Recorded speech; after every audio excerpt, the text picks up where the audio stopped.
Say it with me. Andrei Altybarmakyan.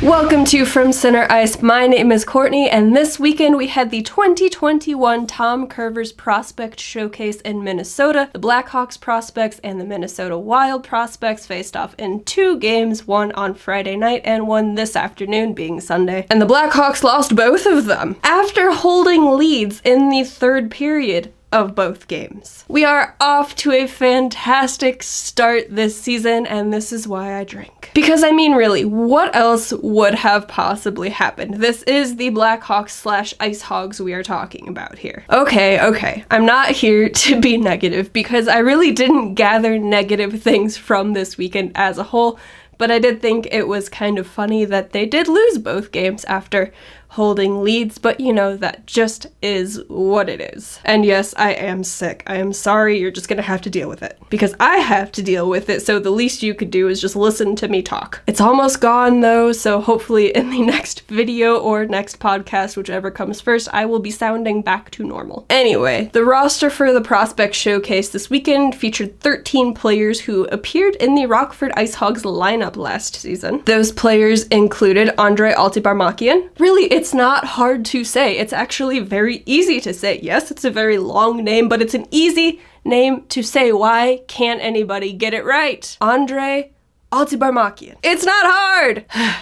Anyway, the roster also featured Evan Barrett and DJ Busdecker. Carson Jasevich was back. Dimitri Ossopov is now a forward, apparently, after playing defense. I was surprised to see Ossopov on the roster at all. I really don't consider him a prospect, especially not anymore. It kind of feels like he's been around forever, but he's still only 24, which was a surprise to me when I looked it up. But I was even more shocked, not just to see him on the roster, but to see him on the roster as a forward, because he's been a defenseman for the IceHogs. So, I don't know. That's just how we're gonna roll this year, I guess. I mean, Derek King was behind the bench for the Blackhawks Prospects this weekend, and he does coach the Rockford IceHogs. Maybe he thinks Dimitri Ossopov is a forward. We won't go there. The other forwards returning this weekend from the Rockford IceHogs lineup last season were Josiah Slavin, Michael Tepley, and Chad Yetman. Moving on to the defense, not including Dimitri Ossopov, the returning players from the Rockford IceHogs were Michael Krudel, Isaak Phillips, and Alec Regula. We are all aboard the Isaak Phillips hype train here at From Center Ice. I'm still taking credit for creating said hype train, but we are all aboard it nonetheless. And we had 2 returning goaltenders, them being Tom Aubrun and Cale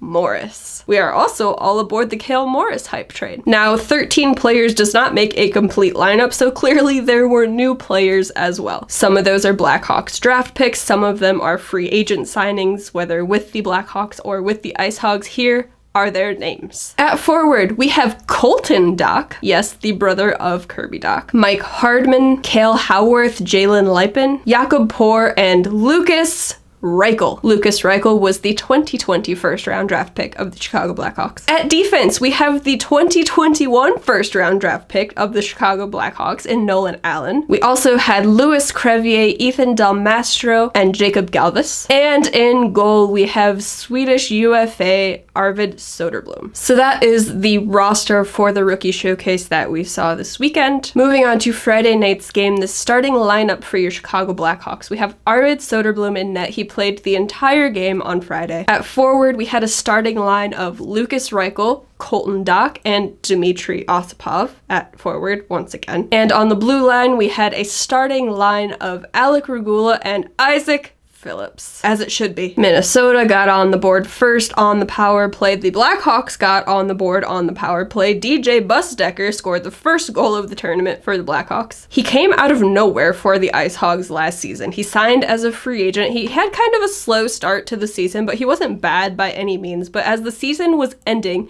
he got a lot more responsibilities from Coach Derek King, and he took that opportunity and just ran with it. He was kind of an unstoppable force. And and he picked up right where he left off, scoring the first goal of the tournament this weekend. There wasn't a lot to say about the game as a whole. It was a pretty interesting game. There were chances back and forth. Marco Rossi was scoring for the Minnesota Wild, and you just can't be upset about that. If you recall, he had a very bad bout with COVID-19 last year, and he hasn't played hockey in a very long time. So it was nice to see him get on the board. It was nice to see him have a great weekend. Yes, once he does get into the Minnesota Wild lineup, it's going to suck for the Chicago Blackhawks for a very long time, but while he is still a prospect right now and hasn't jumped into the lineup yet, it was good to see him back. It was good to see him playing very well, and I'm just glad that he is healthy again. On the Chicago side, Arvid Soderbloom looked pretty solid in net. The first goal that he gave up was off of a rebound. He had no chance. He made the first stop. It was on the power play. What are you gonna do? He held it down for the rest of the first period and the second period. They went into the third only allowing one goal, but in the third, he did give up 2 more, which led to the Blackhawks losing. Womp womp. It wasn't his fault by any means. He did look pretty solid in net, and if he does play for the Rockford IceHogs this year, which I'm pretty sure he will, seeing as we have Fleury and Lankinen in Chicago, the IceHogs are going to have much better goaltending than they did last season. Michael Tepley finally got on the board. He went all last season with the Rockford IceHogs without scoring a goal, but he scored a goal on Friday. He scored a goal again this afternoon, and that is what I called the Reichel remedy. All he needed was Lukas Reichel feeding him the puck, and on the board he got. So hopefully Lukas Reichel plays for the Rockford IceHogs this year and doesn't just make that direct jump to the Chicago Blackhawks, but we will get to Reichel. Andrei Altybarmakyan. Again, so easy to say, get it right. He also started Friday, much like he left off that season, and that was being robbed by everything. The goaltender, the posts, what have you, the puck just would not go in the net for him. And that happened again Friday night. He was creating chances, couldn't score. He did score this afternoon, a fantastic play from him. He stole the puck off the boards, just drove his way to the net, shoving defenders off of him, and just sniped that puck over the goaltender. It was beautiful. It was well earned. Good job, Altibarmakian. Easy to say! If he can keep that scoring touch going this season for the IceHogs, he is going to be a force on the ice, and I certainly hope he does, of course, because, you know, having to watch the IceHogs, it is much better when they win than when they lose. But also, I think he could be a very effective player for the Chicago Blackhawks once it is his time to get called up. So if he gets that scoring going this season, hopefully he just continues that throughout his career, be it in the AHL or the NHL. And then we have Colton Dach, a kid that I am very excited about, of course being the brother of Kirby Dach. He's the brother that is going to shoot the puck while Kirby is more of the playmaker, and he does have a pretty good shot on him. He had a ton of chances on Friday. He just could not connect with the puck for one reason or another. When he did get shots off, they looked dangerous, but he didn't get any goals, unfortunately. I'm sure he was a bit nervous. It was also the first game. I'm not too concerned about it. He looked good. The puck was finding him. Reichel was finding him with the puck. He just needs to start potting those chances, but I'm sure he goes back to junior this season.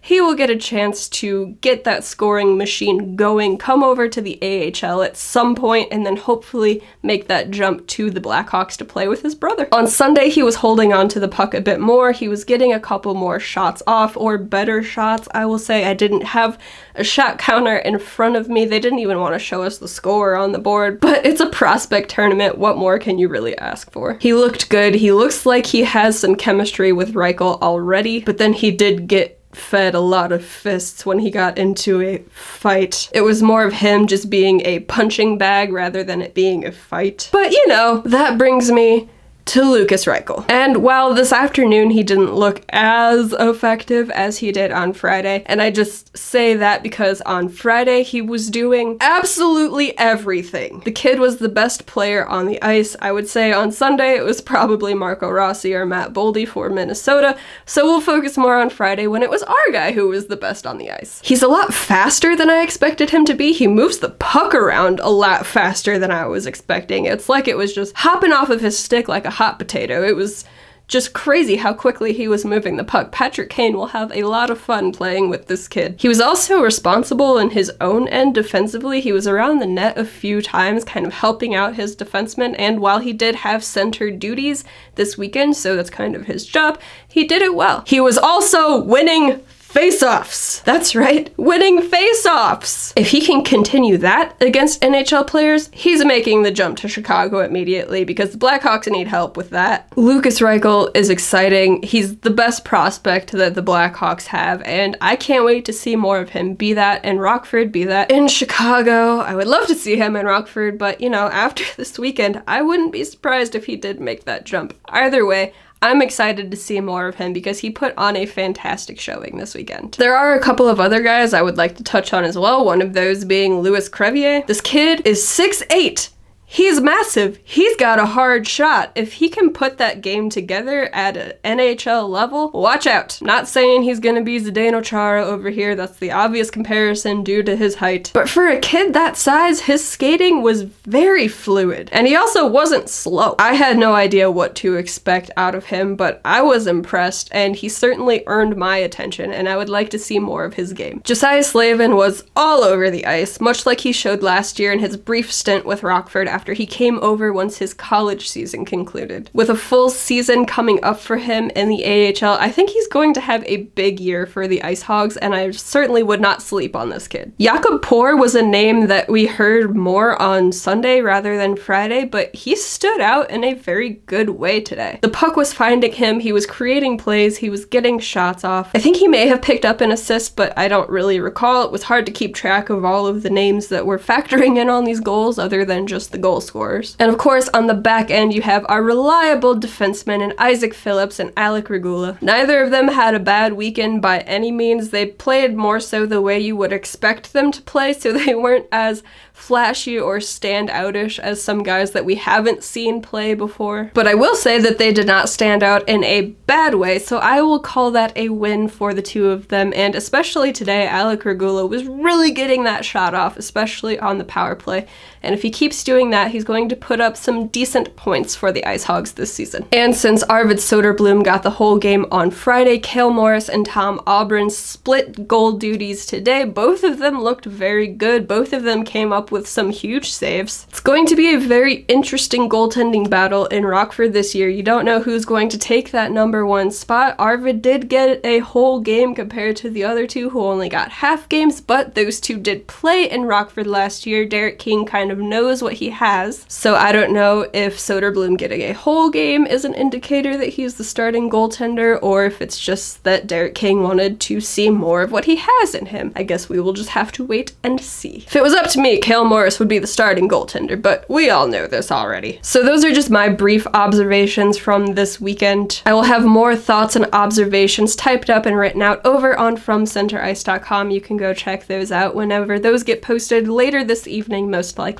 I also had 2 previews written before both of these games with some information about the prospects who played, so you can go check those out too if you would like. What I can say is that the future for the Chicago Blackhawks is certainly very interesting, and I think we have a lot of decent prospects that could hit NHL ice within the next 1 to 2 years. Training camp for the Blackhawks opens this Thursday. I don't know if they're going to be televising or streaming any of their scrimmages, but of course if they do, that information will be over on our Twitter account as well. They have 6 preseason games if you want to check out game action from some of these rookies and prospects yourself. The first one is Wednesday, September 29th versus the Detroit Red Wings at 7:30 p.m. The second is Friday, October 1st versus the Blues, also at 7:30 p.m. The very next day, October 2nd, they are in St. Louis. That game is at 7 o'clock. On Monday, October 4th, they are in Detroit. That game is at 8:30 p.m. On Thursday, October 7th, they are in Minnesota. That game is at 7 o'clock. And to round out the preseason, the last game is Saturday, October 9th versus Minnesota, and that one is at 7:30. The regular season for the Chicago Blackhawks kicks off on Wednesday, October 13th at Colorado. So again, a late game. That is a 9 p.m. start to kick off the regular season. I hate late starts, so of course they're going to start this way. So during all of those preseason games, and if they stream these scrimmages for training camp, you can catch some of these rookies and prospects in action.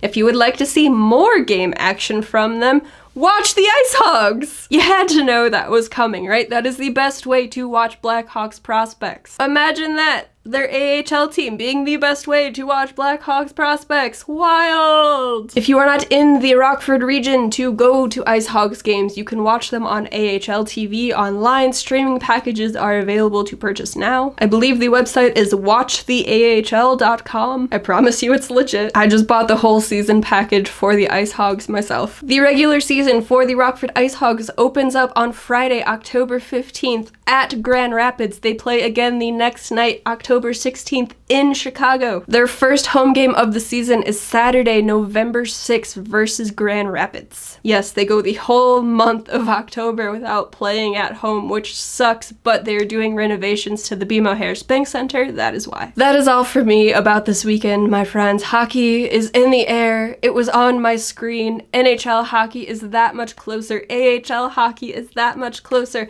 It is all so close, I can barely take it. I don't know if I'm ready exactly, but it's almost here, and I'm also very excited, even though I'm probably not ready for the season, but it is what it is. Let's just hope they got the whole losing 2 games in a row after holding leads out of the way with this prospect showcase this weekend. That would be great, right? I'm not gonna hold my breath because we all know how this goes, but I will say the Blackhawks season this year is going to be very interesting. There are going to be a lot of storylines to watch. I will have all of that and so much more for you coming up because all of the content on this channel is going to get ramped up significantly due to the hockey season actually being here and it not being the middle of the summer, and I won't be sick anymore, which would be a big plus. Alright y'all, thank you so much for tuning in. I greatly appreciate it. If you would like to hear more from me or from Center Ice, head on over to FromCenterIce.com. Links to everything over there, a bunch of written pieces already up, and some more coming out soon, so stay tuned for all of that. You can also find them when I post them on Twitter. All of the links to our social medias are down in the description for you. And let me know in the comments who you are most excited to watch this year, be it Rockford, be it Chicago, I don't care, let me know in the comments. But thank you so much again for watching this. I appreciate it. I appreciate you. Get ready for the hockey season, and I will catch you all in the next video. Bye guys.